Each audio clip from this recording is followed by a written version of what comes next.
Hello বন্ধুরা, শাশুড়ি বৌমা রান্নাঘরে তোমাদের সবাইকে স্বাগত জানাই। তো চলো, এটা হচ্ছে তৃতীয় পার্ট। সন্ধেবেলায় কিন্তু বাইরে লাইটিংগুলো চলে গেছে, দেখতেই পারছো চারিদিকে কিন্তু লাইট, দোকানপাট সবই খুলে গেছে।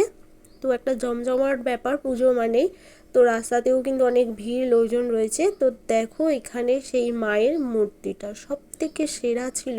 এই মায়ের মূর্তিটা দেখতে কিন্তু অপরূপ সুন্দর, মায়ের মুখটা দেখেই কিন্তু মনটা ভরে যাবে। তারপরে তো প্যান্ডেলের থিমটা, লাইটিং সবটাই কিন্তু একটা দেখার মতো দৃশ্য ছিল। তো চলো, তোমাদের সাথে তো মায়ের দর্শন করালামই। আর এই যে নদীটা দেখতে পাচ্ছ, এই নদীতে কিন্তু মায়ের বিসর্জন হয়। তো তারপরে দেখো সেখানে কিন্তু পুজো উপলক্ষে মেলাও বসেছে, তোমরা দেখতেই পাচ্ছ কত ভিড়, লোকজন ভর্তি। মেলা মানেও তো আরেক আনন্দ। তো চলো তোমাদের সাথে মায়ের দর্শন করানো হচ্ছে। আর মায়ের সামনে যেই বড় সিঁড়িটা দেখছো বন্ধুরা, এটাই হচ্ছে কিন্তু মাকে আর কি সিঁদুর পরানোর জন্য।